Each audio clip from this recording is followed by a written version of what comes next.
এ পর্যন্ত যে সমস্ত গান এখানে গাওয়া হলো সবই অশ্বিনী ঘোষাল গান। এই অশ্বিনী ঘোষাল গান এ গান নয়, এক একটা মানে একটা গানের একটা কলি কেরুর জীবনে যদি ভালোভাবে কাজে লেগে যায় তারা সে মানুষ বিরাগী হয়ে যায়, সে মানুষ সংসারে আর থাকতে পারে না। তার এই অশ্বিনী ঘোষাল মুখখানা কেমন ছিল আমি সেই সম্পর্কে একটা কথা বলি, তারপরে গানে যাব। জায়নাবাদ আস্তুলনগর, অশ্বিনী গোসাই যখন জায়নাবাদ আস্তুলনগর থাকে তখন ছেলে অমূল্য সাথে ছিল, ফুলমালাও সঙ্গে ছিল। মা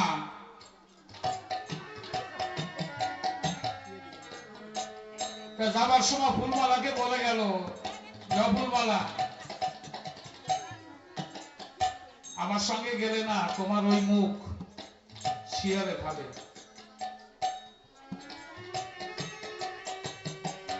মা থাকার পরে যখন শেষ বয়স, যখন চলে যাবে তার আগে ওখানকার যারা ভক্তরা ছিল তাদেরকে বলে গিয়েছিল যে গোসাই যাবার সময় বলে গিয়েছিল যে আমার এই মুখ নাকি শিয়ালে খাবে। একজন মহাপুরুষের কথা, একজন সাধকের কথা, সেই কথাটাকে মিথ্যা করার জন্য ফুলমালা যখন মারা যায় তার সব যেখানে করা সমাধি করা হয় সেই সমাধির উপরে বেলের কাটা, খেজুরের কাটা, বাবলার কাটা দিয়ে বাঁশের মাচা করে মা ফুলমালাকে সমাধি করা হয়। কিন্তু পরের দিন মার সমাধির কাছে দিয়ে দেখে যে মার মুখ এইটুকু, মুখ নাই।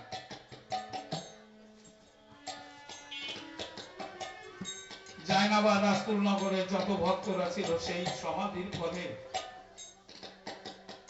গড়াগড়ি গিয়েছিল, কেঁদেছিল যে অশ্বিনী তুমি শুধু অশ্বিনী নও,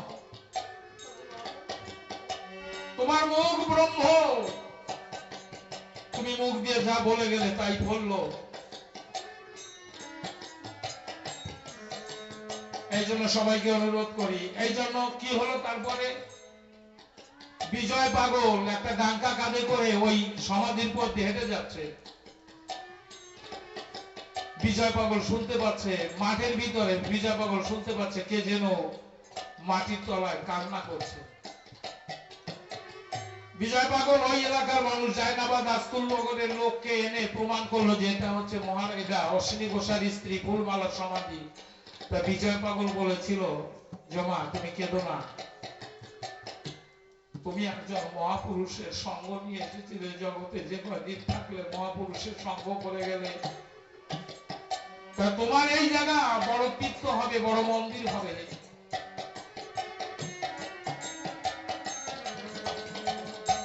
আজকে সেই জায়গায় দাঁড়িয়ে আজকে যে বাড়িতে অনুষ্ঠান করতে এসেছি ভবানী বড় ভাবের মানুষ, এই যে তাপসের মা সারা জীবন যে মানুষটা চোখে কম দেখতে পায় সেরকম একজন মানুষকে নিয়ে সারা জীবন ঘর করে গেল, তাকে কোনোদিন বুঝতে দিল না যে তোমাকে আমি ভালোবাসি না, তুমি অন্ধ, তোমাকে আমি ভালোবাসি না, এটা তাকে বুঝতে দিল না। সেই অন্ধত্বকে সম্বল করে নিয়ে দুটো ছেলেকে আজকে মানুষ করলো।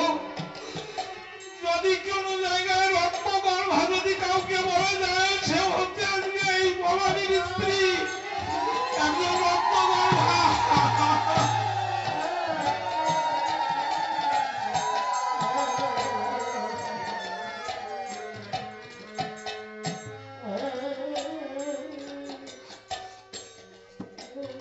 এরা ঠাকুরকে দুইজন এমন ভাবে ভালোবেসেছে, ঠাকুরকে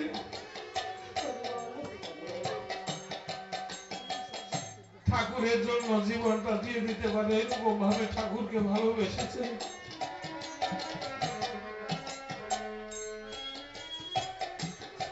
সবসময় যার কাছে যায় তার কাছে গিয়ে বলে তোমরা একটু আশীর্বাদ করো আমার বৌমার জন্য। কি যে মনের একটা আকুতি যে আমার বৌমাকে তোমরা একটু আশীর্বাদ করো, সে যেন একজন হরিভক্তি মা, হরিভক্ত মা হয়। তাই সবার কাছে ও দুহাত পেতে একটু আশীর্বাদ আপনাদের কাছে চাইছে। যে মাকে ও ঘরে এনেছে, যে পুত্রবধূ, সে যেন তাদের মনের মতন একজন হরিভক্ত মা।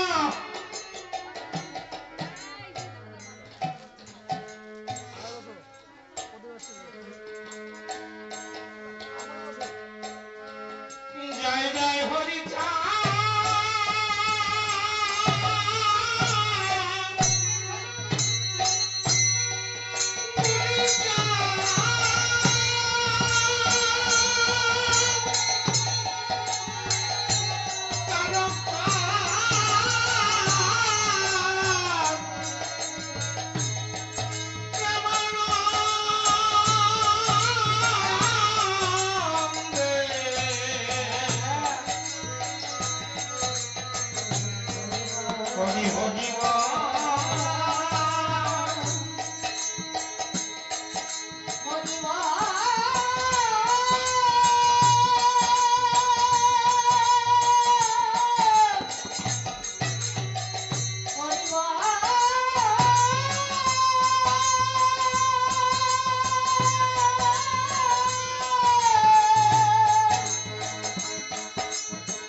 বড় ভাবলা গায়ে গেলি রে মনে,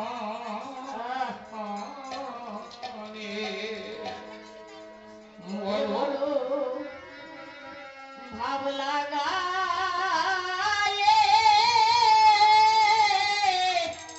গেলি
জাগন্তরী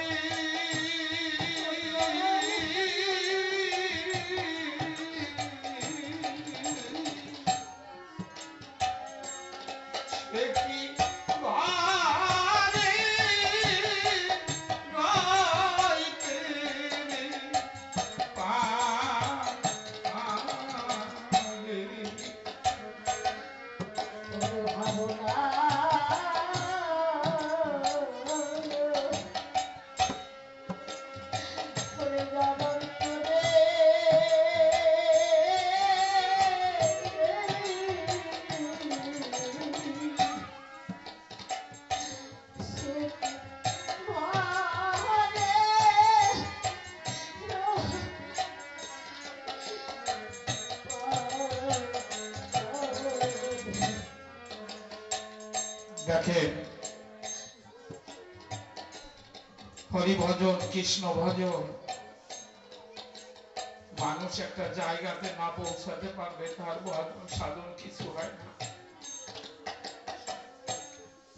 অহংকারীর ভাত কুত্তায়ও খায় না, কুকুরেও খায় না। অহংকার যদি কোনো মানুষের ভিতরে একবার জমে যায় তার অন্য কুকুরে পর্যন্ত গ্রহণ করে না। কেনুয়াডাঙ্গা বালারগাতি তপস্বী বালা যখন গুরুচাঁদ ঠাকুরকে আনতে যায়, তপস্বী গিয়ে গুরুচাঁদ ঠাকুরকে বলেছিল যে বাবা তুমি যদি আমার বাড়িতে একটু যেতে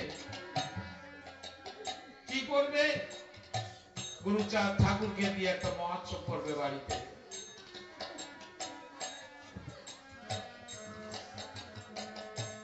তপস্বী বালার বর্ণনা কেমন? তপস্বী বালারাই এক হাড়িতে 1100 লোকের রান্না হতো। 7 পুরুষ তারা ভিন্ন হয়েছিল না।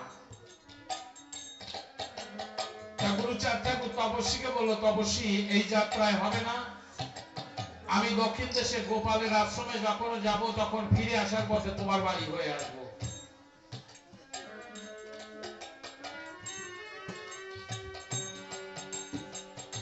তপস্বী বাবা বাড়িতে গিয়ে কি করলো? সোনার খড়ম তৈরি করলো আর রূপোর খাট। বাবা থাকবে কোথায়?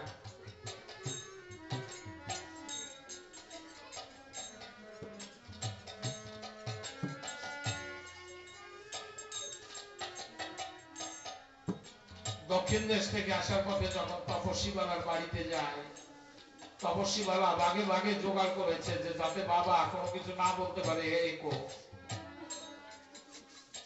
পাশে বসে গুরুচাঁদ ঠাকুরকে সেবা দিয়ে জিজ্ঞাসা করেছিল, বাবা কেমন অনুষ্ঠান হলো? তপস্বীর মোহ ভাঙার জন্য তপস্বীকে বলল, তপস্বী সবই ভালো হলো, কিন্তু তোর অনুষ্ঠান, তোর মহোৎসব সাত্বিক মহোৎসব হলো না। সাত্বিক হলো না। যা দিয়ে মহাজনের সেবা হয়, যা দিয়ে ভক্তের সেবা হয়, সে মহোৎসব তোর হলো না। তোর মহোৎসব রাজস্বিক মহোৎসব হয়ে গেল, তোর মহোৎসব ভালো হলো না। তবে তপস্বী সাত্বিক মহোৎসব দেখবি? চল আমার সঙ্গে। কেনুয়াডাঙ্গা বালারগাতির পাশে আছে জগমোহন, জগমোহনের বাড়িতে চল। জগমোহন কেমন মানুষ? জগমোহনের একসময় সব ছিল, কিন্তু আস্তে আস্তে আমার গুরুচাঁদ তপস্বীকে সর্বহারা করে দিয়েছে, পথের ভিখারি করে দিয়েছে। তপস্বীর আছে একটারা, আর কিছু নাই। ওই একটারা নিয়ে গ্রামের এদিক থেকে ওদিকে গান করে, ও বাবা গুরুচাঁদ তুমি মিলে জগমোহনের সংসারে আর কেউ নাই। এই হচ্ছে ওর গানের বল। ও বাবা গুরুচাঁদ রে, তুমি মিলে তপস্বীর জগমোহনের সংসারে আর কেউ নাই। এই হচ্ছে তার গানের বল।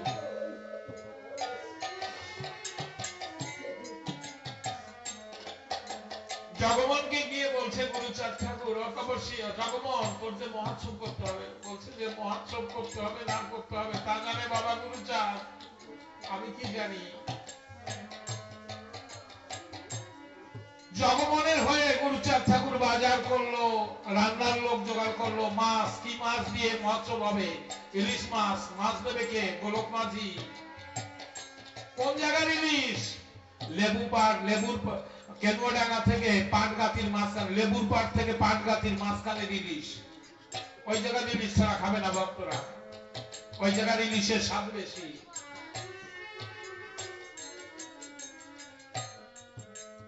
সব হলো, রান্না হয়ে গেছে, খাবার বসিয়ে দিয়েছে। রান্না করবে কে? বাসুগাইনের স্ত্রী। কুমড়ো দেবে কে? বাসুগাই। চাল দেবে কে? কোটালি পাড়ের সবচেয়ে বড় চালের যে আড়তদার, সে দেবে চাল। নিমন্ত্রণ কত লোক? 92টা মৌজার লোক নিমন্ত্রিত। খাবার বসিয়ে দিয়েছে। গুরুচাঁদ ঠাকুর জগমনকে সাথে করে নিয়ে, গলায় কাপড় নিয়ে আজকে ভক্তের কাছে কাছে গিয়ে প্রার্থনা করছে, ও বাবা, আমার জগমন গরিব মানুষ, কাঙাল। এই জগতে কাঙালকে তো কেউ চোখে দেখে না, কেউ ভালোবাসে না। আমার কাঙাল জগমন আজকে তোমাদের সেবার জন্য জাগজোগাড় করেছে, তোমরা নিজ গুণে কৃপা করে গ্রহণ করো।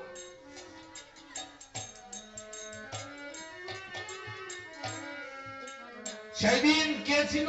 অশ্বিনী গোসাই। সাথে ছিল অশ্বিনী গোসাই। অশ্বিনী গোসাই দেখে চিন্তা করলো, এত ভালোবাসে জগমনকে যে আজকে জগমনের হয়ে আমার গুরুচাঁদ ঠাকুর মহোৎসব করলো।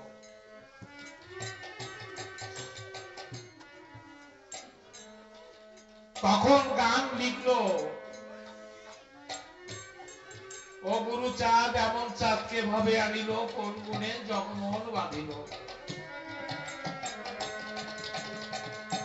উনি দেখেছিল, জগমোহন নিজের চোখে দেখেছিল যে এত ভালোবাসো তুমি। অশ্বিনী গোসাই দেখেছিল যে তুমি জগমোহনকে এত ভালোবাসো। এই জন্য অন্তরে অন্তরে লেনা দেনা না থাকলে, ভক্তে ভক্তে লেনা দেনা না থাকলে সেই জায়গা ভক্ত মিলন যজ্ঞ হয় না। আমার শ্রীকৃষ্ণ ভক্ত মিলন যজ্ঞ করেছিল, সেখানে ভক্তের টানে ভক্তরা সব চলে গিয়েছিল। সেই দিন সেই ভক্ত মিলন যজ্ঞে কেউ কে নেমন্তন্ন করেছিল না, তারাও গেছিল। আজকে বাবানি, যার পর একদিন ভাত দিয়েছিল যে বাবা, একটা ছেলে, তুমি তার একটা কাজের ব্যবস্থা করে দিও।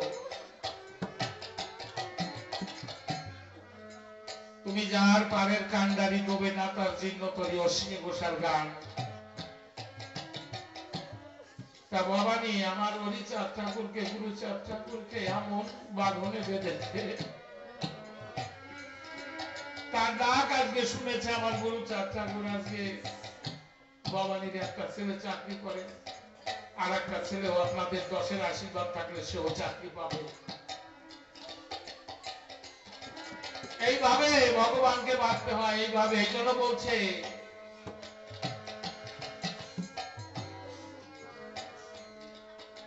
যে তোর অন্তরে, তোমাকে যারা অন্তর দিয়ে ভালোবাসে তারা তোমার নামে তারা আর ঘরে থাকতে পারে না।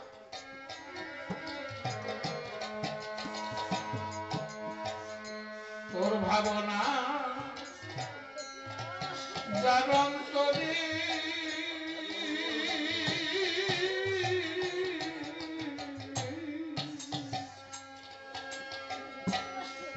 সে কি ঘরে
মানুষ করি সনরে মোহতি।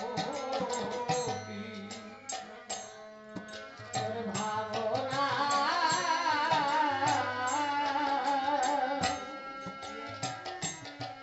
ভগবতী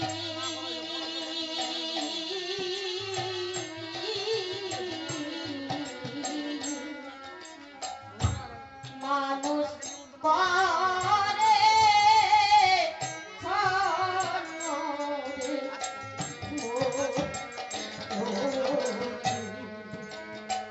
তোর ভাবনা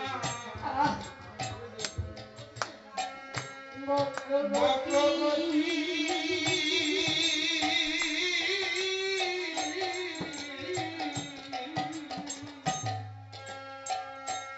মানুষ করে সনরে মোহতি।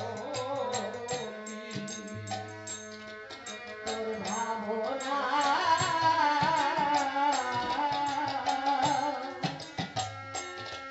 বক্রবতী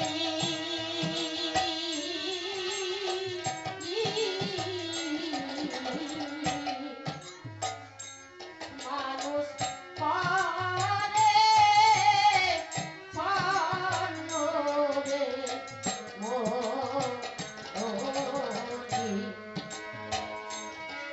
হৃদয় জলে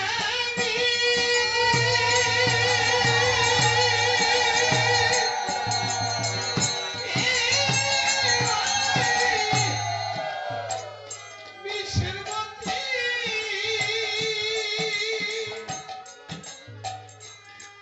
প্রবোধ নাহি মানে রে মরুমা গায়ে গেলি রে মানে। হৃদয় জলে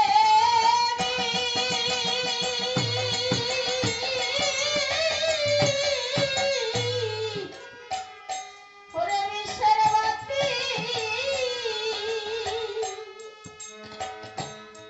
প্রবোধ নাহি মানে রে বড় ভাবনা গায়ে গেলি রে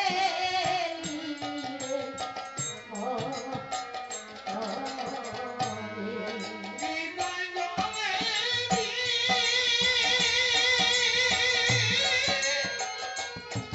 বিশ্বের মধ্যে প্রবোধ নাহি মানে রে মরুমা গায়ে গেলি রে মানে। হৃদয় জলে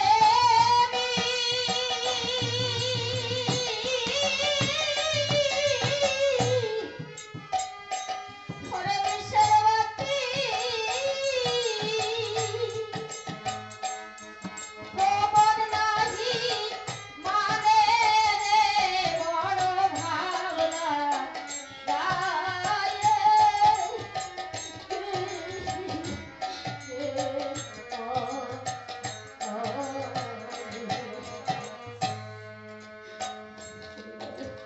এই যে মতুয়ার ভাব,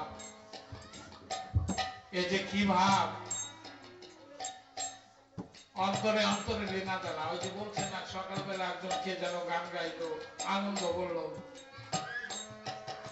আচার মালা খুলে যখন দেখেছে স্টেশনের থেকে নেমেছে, আচার মালা দেখলে পরে তাকে বুকে জড়িয়ে ধরেছে। তাহলে কি তুলসীর মালা দেখলে বুকে জড়াবে না? জড়াবে। ভক্তে ভক্তে মহামিলন হয়। ভক্তের ভিতর কোনো ভাগাভাগি থাকে না। অশ্বিনী গোসাই ওরাকান দিয়ে এসেছে, কিন্তু অশ্বিনী গোসাইর জীবনে একটা বড় আশা ছিল যে আমি একটা রাত গোপালগঞ্জে আমার দাদা শশীর কাছে আমি একটা রাত কাটাবো। কৌড়াকান্দি থেকে যখন রওনা দিয়েছে, চিন্তা করছে যে আমার গোপালগঞ্জ যেতে যেতে যাতে সন্ধ্যা হয়ে যায়, ঠিক এইরকম টাইমে গিয়ে আমি পৌঁছাবো।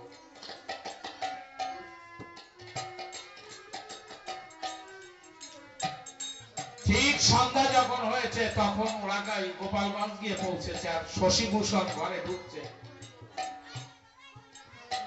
একখানা গামছা পরা, একখানা গামছা গলায়,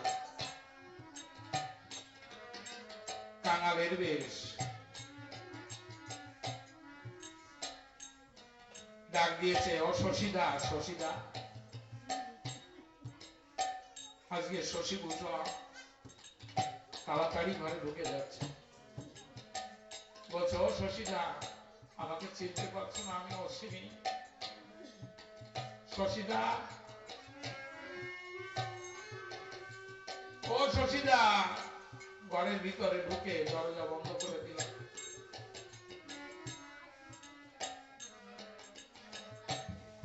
শশীদা একবার দরজা খুললো। শশীদা, আমার মনে বড় আশা, আমি একটা রাত তোমার কাছে থাকবো। ও শশীদা, আমাকে চিনতে পারছো না? আমি কাঙাল অশ্বিনী। দাদা, দরজা খোলো। দরজা খুলছে না, এদিক দিয়ে আস্তে আস্তে অন্ধকার ঘনিয়ে আসছে।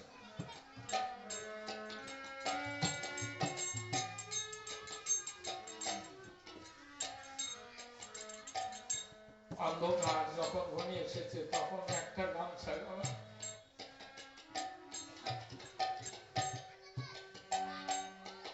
হরিগুণাগুণ গান করছে। গাছতলা একটা ফুলের গাছ ছিল, ফুলের গাছের তলে বসে হরিগুণাগুণ গান করছে।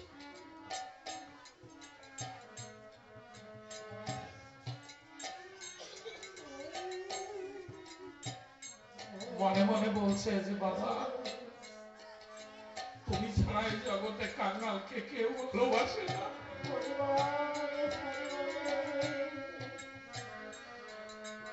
মনে মনে ভাবছে, কতবার করে ডাকলাম, ও শশীদা, একবার একটু দরজা খুলো।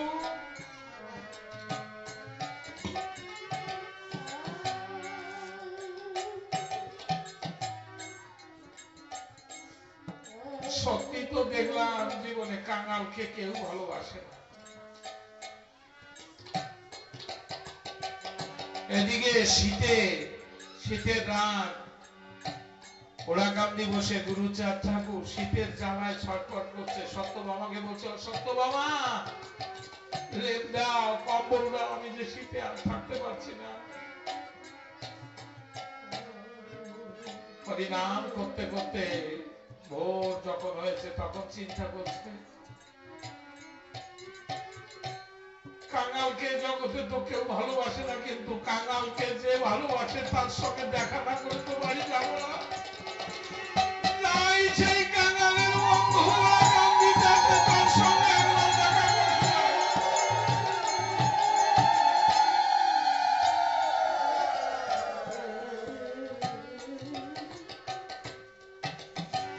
ওড়াকান্দিতে যখন ভোর বেলাতে যখন অশ্বিনী গিয়ে পৌঁছেছে, বলছে, অশ্বিনী, অশ্বিনী, কাঙালকে কেউ ভালোবাসে না রে বাবা, কাঙালকে কেউ চোখে দেখে না।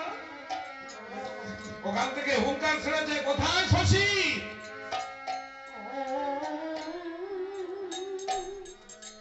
শশীভূষণ ওড়াকান্দিতে পৌঁছে গিয়েছে। যখন গুরুচাঁদ ঠাকুরের সামনে দিয়ে যাবে তখন বলছে, দাঁড়াও, ওখানে দাঁড়াও, আর এক পায়ে গবে না। বলছে, তোমার থাকা হবে না শশী, তুমি আমার ভক্তের অপমান করেছো, তোমার আর থাকা হবে না। গোপাল সাধু সেদিন বলেছিল, বাবা, তুমি কাকে কি বলছো? ও তোমার শশী, তোমার সন্তান। বলছো, গোপাল, এ জগতে সন্তানের উপরে আমার ভক্ত, আমাকে বাধা দিও না। আমার সন্তান আমাকে ক্ষমা নেই, যদি আমার ভক্তকে কেউ ভালো না বাসে, আমি সেমন সন্তান আমার কাছে রক্ষা নেই।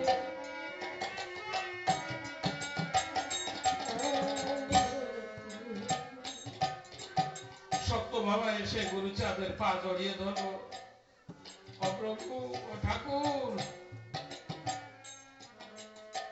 শশী না ভালো বুঝতে পারে না, বলছে যে না, আমার পা ধরে আমাকে দুর্বল করে দিও না। এই মতুয়ার বাজারে ঠিক রাখার জন্য যে সাজা তোমার শশীকে দিয়ে গেলাম, আগামী দিনে আমার ভক্তের মান থাকবে বাজারে। আমার ভক্ত এক ভক্ত আর এক ভক্তকে ভালোবাসবে। শশী বুঝলো, শশীকে বলেছিল সেই দিন, শশী, যাত্রা মঞ্চে যারা বড় বড় অভিনয় করে, যারা ভালো অভিনেতা, অভিনয় শেষ হওয়ার পরে তারা মঞ্চে দাঁড়িয়ে থাকে না, মঞ্চ থেকে চলে যায়। তুমি ভালো অভিনয় করেছো, তোমার আর থাকা লাগবে না, তোমার আর থাকা হবে না, চলে যাও, প্রস্থান করো। গুরুচাঁদ ঠাকুরের পা বললো যে বাবা, যে অপরাধ করেছি জানি আমার এই জন্মে আর ক্ষমা হবে না, যাবার সময় প্রার্থনা তোমার পদে রেখে যাই। আবার যদি জন্ম পাই, আবার যদি জগতে আসি, তোমার ছেলে না হয়ে যেন তোমার একজন ভক্ত হয়ে জগতে আসি। আর তোমার ছেলে হয়ে আসার ইচ্ছে জগতে নাই, যেন ভক্ত হয়ে জগতে আসতে পারি।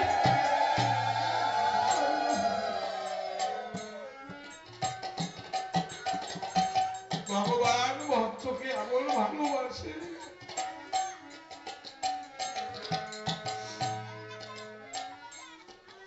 এই জন্য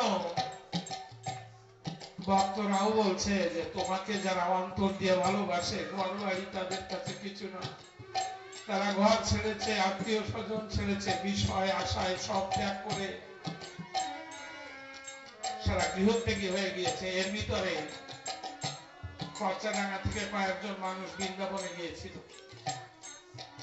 আমাকে একজন ফোন করে বলছে যে দাদা, সারা বৃন্দাবন ঘুরে যখন লালা বাবু সমাধির কাছে গেলাম, তখন আর নিজেকে ঠিক রাখতে পারলাম না যে লালা,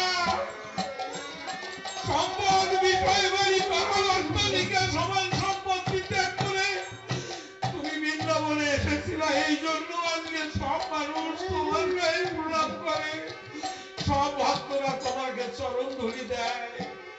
এই জন্য ভগবান ভক্তের চরণ ধুলি চায়, যেটা গুরুচাঁদ ঠাকুর চেয়েছিল।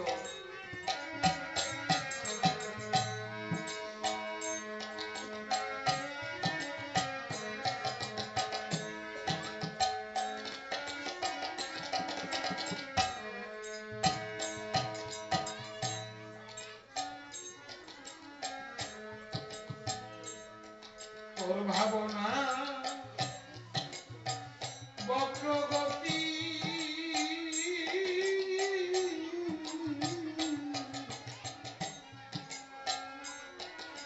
মানুষ করি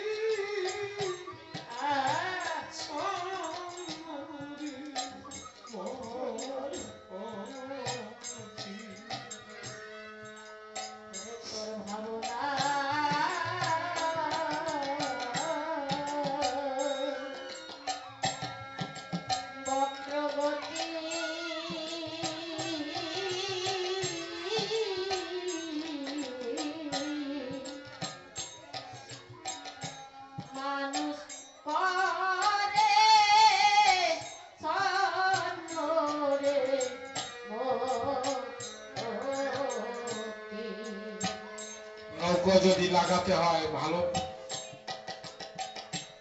যদি আপনার নৌকো চালাতে হয় ভালো নাবিকের সঙ্গ যদি নিতে পারেন, তাহলে আপনার নৌকো ডোবার ভয় থাকবে না। এটা হচ্ছে জগতের নিয়ম। আজকে ভবানী এমন একটা চরণে ঠাই নিয়েছে, মহানন্দ যা চেয়েছে ওই চরণে তাই পেয়েছে।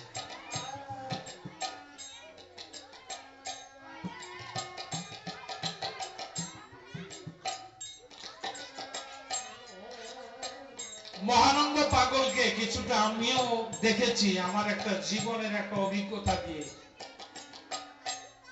আমরা শ্রীঘরে মহোৎসবে গেলাম,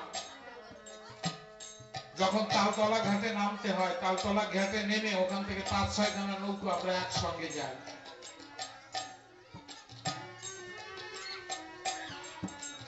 মিলন আমরা চিন্তা করলাম যে নৌকাটা নতুন নৌকা, যে নৌকার ইঞ্জিন ভালো ওই নৌকায় উঠবো যাতে আমাদের নৌকা আগে যায়। উঠলামও,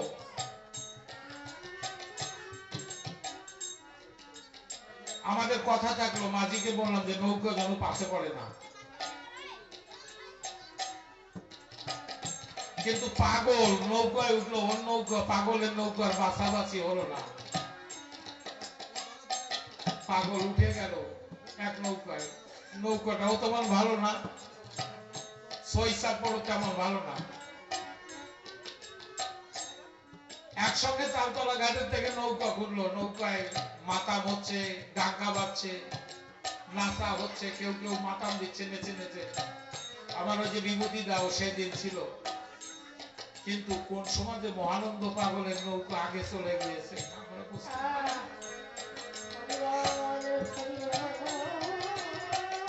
এই জন্য আমাদের ঘরের ভিতর পাগল, আমরা বুঝতে পারলাম না যে কেমন মানুষ, কিন্তু চিনেছে কি? চিনেছে ভবানী। গুরু ছাড়া এই জগতে ভবানী কাউকে চেনে না। যা কিছু করতে হয় মহানন্দের আদেশ নিয়েই করে। এই জন্য কলাতলা স্বর্ণমণি গুরু যদি কেউ সহায় হয় কি হয়? স্বর্ণমণি ৯ বছর বয়সে বিধবা হয়ে গেল, অপূর্ব চেহারা স্বর্ণমণি। দুটো ভাই আর স্বর্ণমণি একা বোন।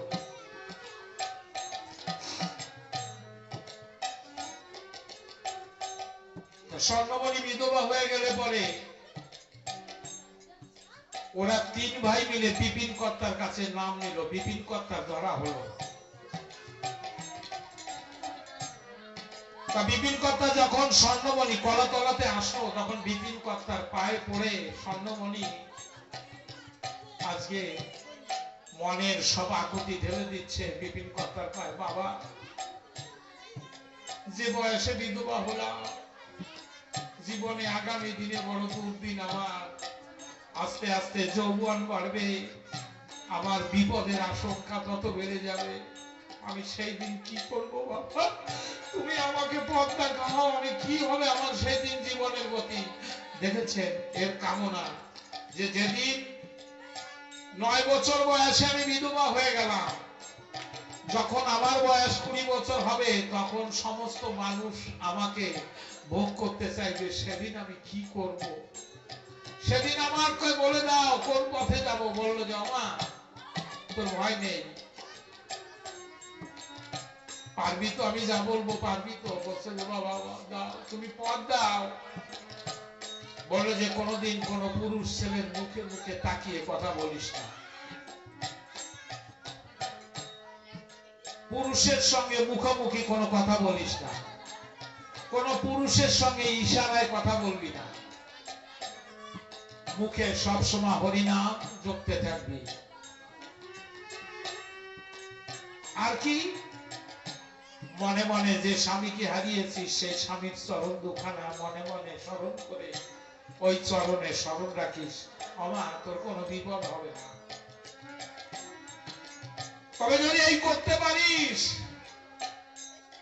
তুই যে ঘরে থাকবি, তোর শোয়ার বিছানার পাশে তোর স্বামীর একজোড়া পদ যুগল, একজোড়া খড়গ তোর বিছানার পাশে রাখিস।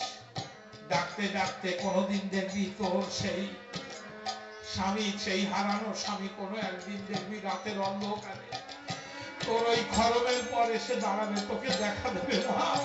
যদি ডাকতে পারিস, ভক্তি ভরে ডাকতে পারিস, সেদিন তোর স্বামী তোর ওই চরণের পরে এসে দাঁড়াবে, সেদিন তোর কোনো ভয় থাকবে না।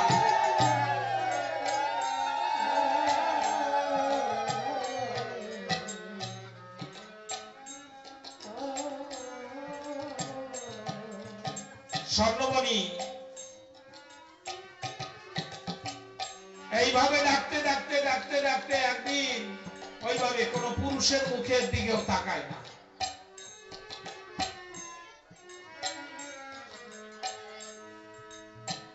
একদিন রাত নিশব রাত্রে রাত 12টার সময় দেখছে যে ওর স্বামী এসে খড়মের পর দাঁড়িয়ে আছে। স্বর্ণমণি আজকে হাউ মাউ করে কেঁদে বলছে যে তোমাকে এই বেশে তো আমি দেখতে চাই না। আমি যাকে ভালোবেসেছি, যে বেশকে, যে চেহারাকে আমি ভালোবেসেছি, তুমি যদি পারো সেই আমার হরির বেশে সেই খড়মের পর দাঁড়াও, তা না হলে তোমার ওই চেহারা আমি দেখতে চাই না।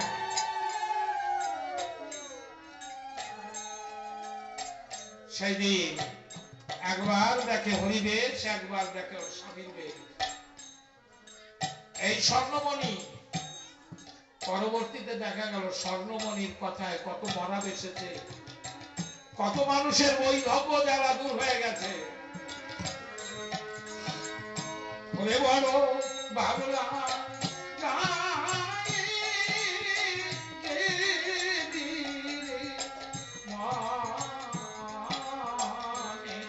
বড় বাবলা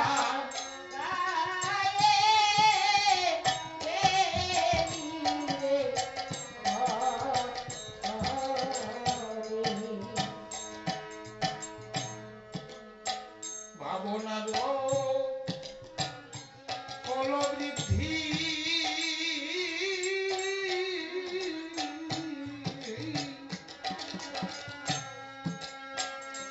কি করিবে মহায়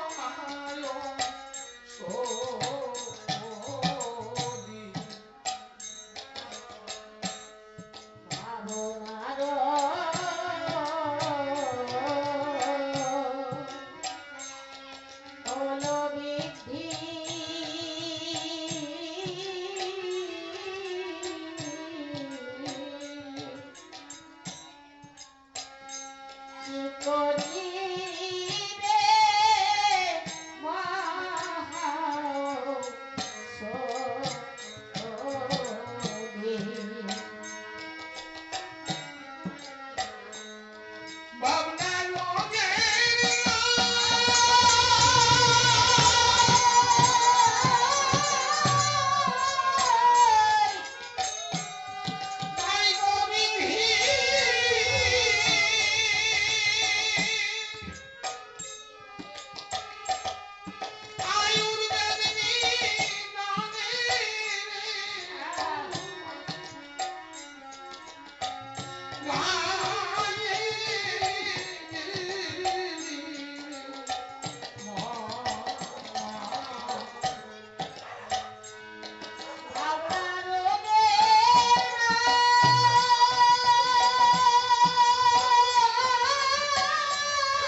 না না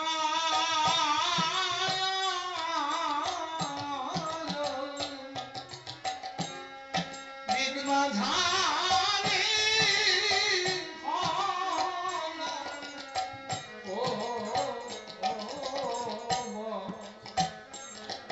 মহানন্দে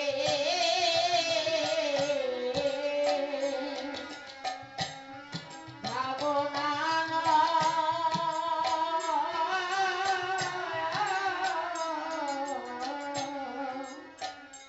হৃদমা যারে ও রে ও ওই যে তখন বাইরে গেলাম, বাইরে গিয়ে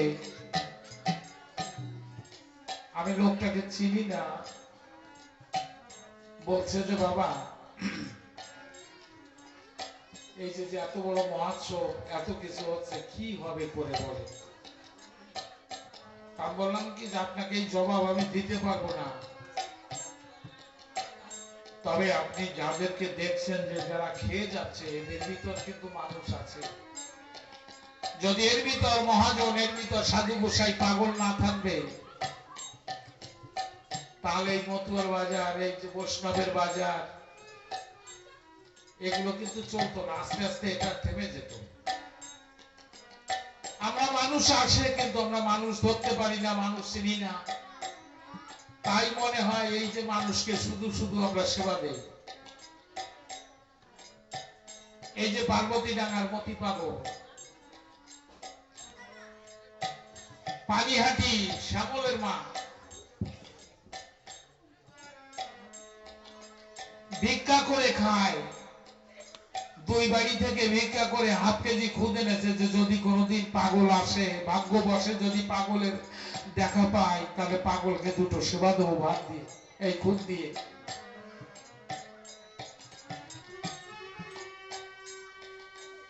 ভক্তের ডাক পাগলের কাছে পৌঁছে গেছে। আপনারা মতি পাগলের তো নাম শুনেছেন অনেকে, এবং মতি পাগল জানেন যে একজন উন্নত মানুষ ছিল।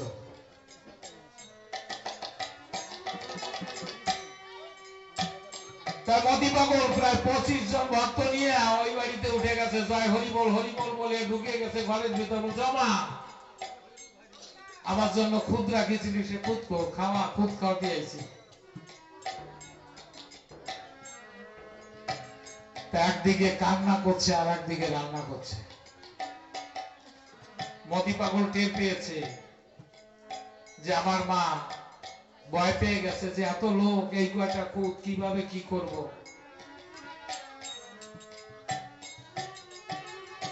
তো বলছে, গিয়ে বলছে, জমা কাঁদছিস কেন, কোনো ভয় নেই,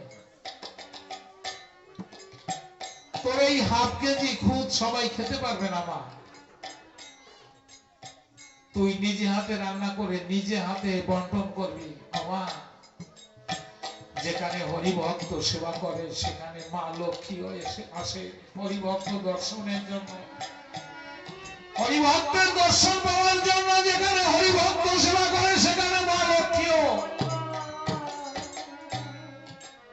আসে।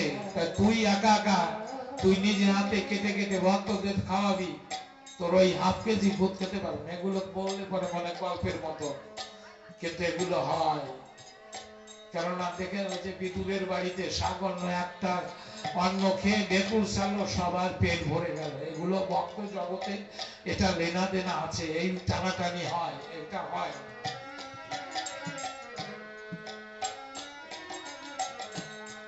মহানন্দে ভাবনা না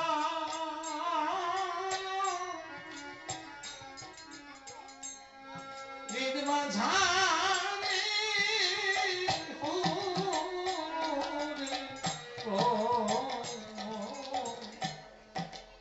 বাজার মিলেছিল, কিন্তু বাজারে আসা ঠিক সময় হয়নি।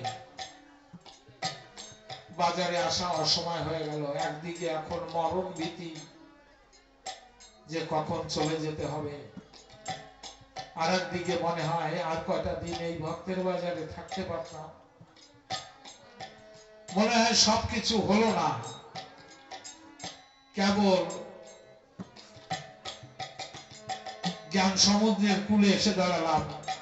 কাজী নজরুল ইসলাম তার ছেলেটা যখন মারা যায় সে তখন বলল, শ্রান্ত মনে ঘুমিয়ে গেছে আমার গানের বুলবুলি।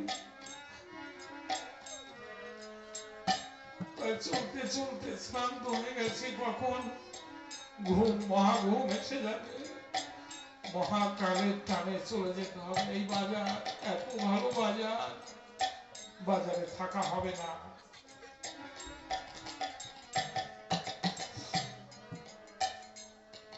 তারক গোসাই ওড়াকান্দিতে প্রায়ই যায়। তারক গোসাই ওড়াকান্দিতে বেরোয় বলে, গুরুচাঁদ ঠাকুর বলছে, ও তারক খালি ঘন ঘন ওড়াকান্দিতে আসো, তুমি তো কখনো আমাকে একটু যাওয়ার কথা বলো না। বলছে যে তুমি কবে যাবে? বলছে যে আগামী বুধবার আমি জয়পুরে যাব, তুমি সবাইকে নিমন্ত্রণ করে রেখো, কেউ যেন বাদ না যায়। আমার গুরুচাঁদ ঠাকুর খোঁচা মেরে বলছে, কেউ যেন বাদ না যায়।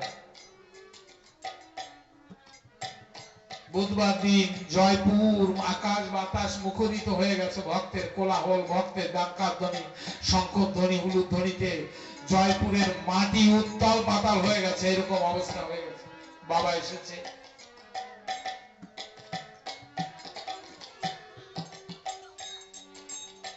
এত সুন্দর গান হচ্ছে, গানে কোনো আনন্দ হচ্ছে না। গুরুচাঁদ ঠাকুর তারককে বলছে, ও তারক, আমার মা সাধনাকে কি নিমন্ত্রণ করেছ?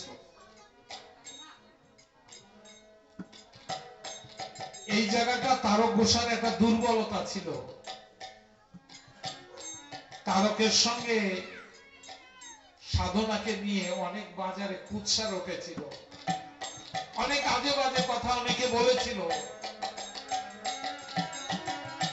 বিয়ে হওয়ার কথা ছিল তারকের সঙ্গে, কিন্তু হলো না। তার বাবা অন্য জায়গায় বিয়ে দেয়, বিয়ের 15 দিন পরে সাধনা বিধবা হয়ে যায়।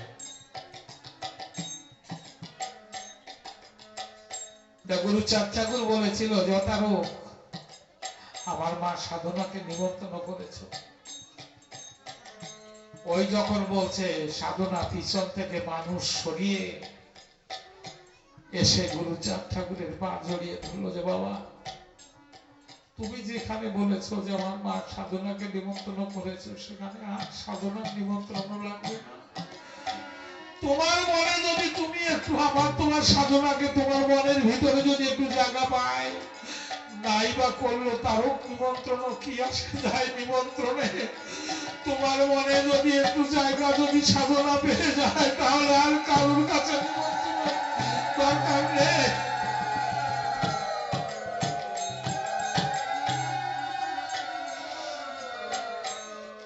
বলে, তারক, তুমি অপরাধী,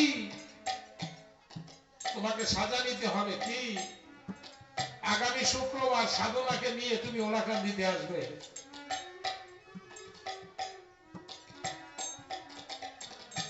সাধনা আজকে মনে গুনগুন করে হরিনাম করছে, আর একটা মালা গাচ্ছে, বাবার জন্য কি নিয়ে যাব। তারককে বলেছে, তুমি সাধনাকে কিন্তু নিয়ে আসবে। এদিকে বেলা চলে যায়, তারক গোসাই একা একা ওড়াকান্দিতে চলে গিয়েছে। সাধনার কথা এখনো, সাধনা আশায় আশায় বসে আছে, কখন তারক আসবে। যখন বেলা প্রায় ডুবু ডুবু, সেই সময় দেখছে যে আমাকে তো আর নিতে আসবে না, আমার বান্ধব কেউ নাই, আমাকে কেউ নিতে আসবে না। তখন একা একা মধুমতির ঘাটে গিয়েছে।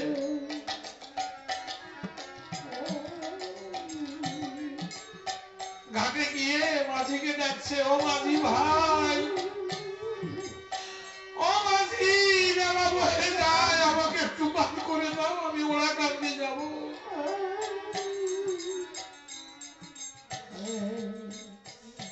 অন্ধকার রাত, কেউ আসে। ওড়াকান্দি ডাক চলে গিয়েছে। গুরুচাঁদ ঠাকুর একখানা নৌকা সাজিয়ে, আজকে ঘাটের তরণী সাজিয়ে নৌকা নিয়ে এসে বলছে, মা, কোথায় যাবি মা? বলছে যে ঘাটের মাঝি নাই যাবো ওরা কান্দি বলছে যে মারে এই ঘাটে অসময় হলে কেউ পার করে না রে মা সময় থাকতে এই ঘাটে না আসলে কেউ দয়া করে না হরি বল হরি বল হরি বল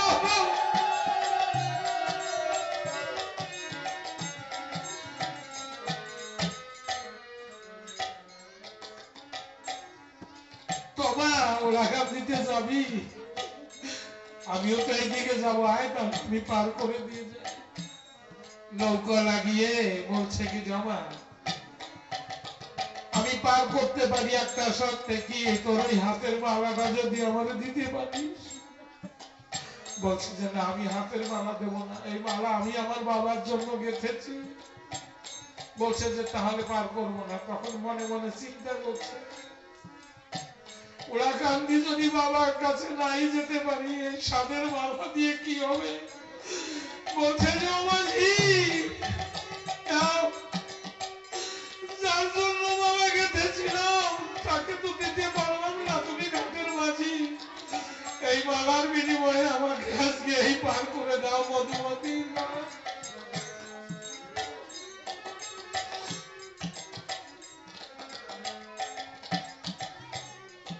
মাঝি আজকে মনের আনন্দে মালা পরে মাঝিকে বসেছে মারে এই ঘাটের মাঝি বড় নির্দয় মাঝি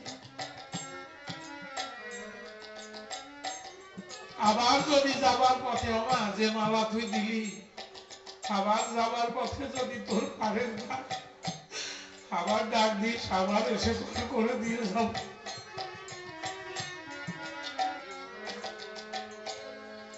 সাধনা ওরা কান্দিতে গিয়ে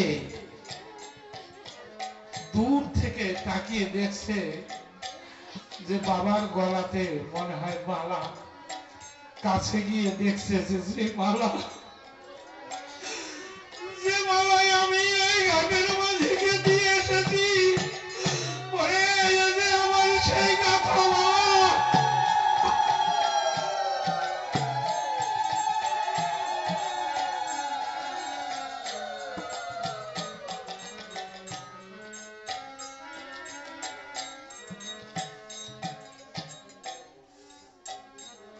বলছে সাধনা রে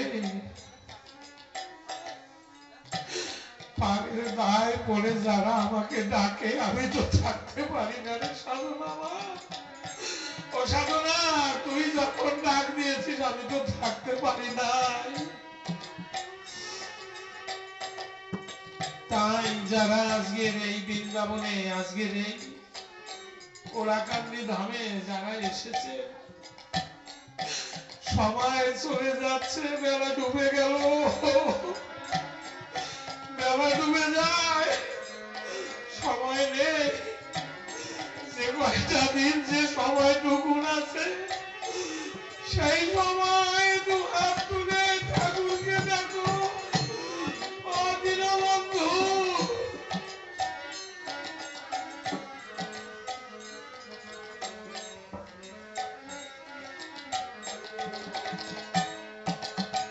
মহানন্দে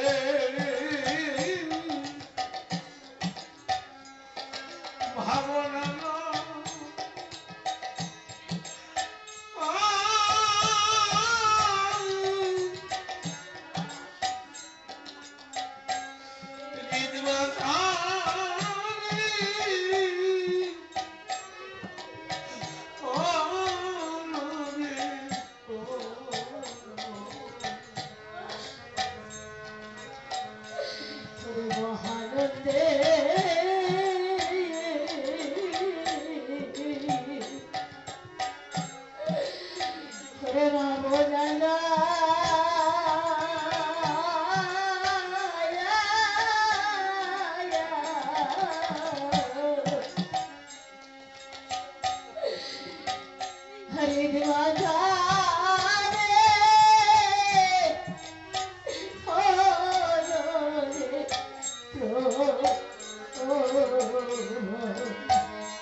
অশ্বিনীর মন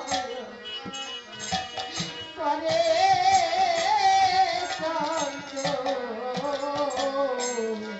ওরে এবার অশ্বিনীর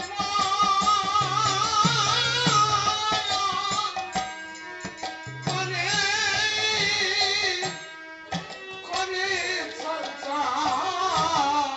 এবার অশ্বিনী ওরে ওই রূপনা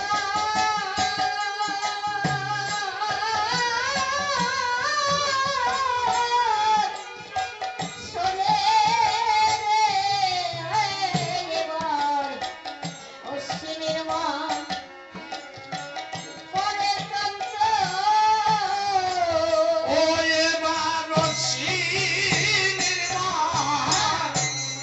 করে চঞ্চল। এবার অশ্বিনীর মন করে চঞ্চল।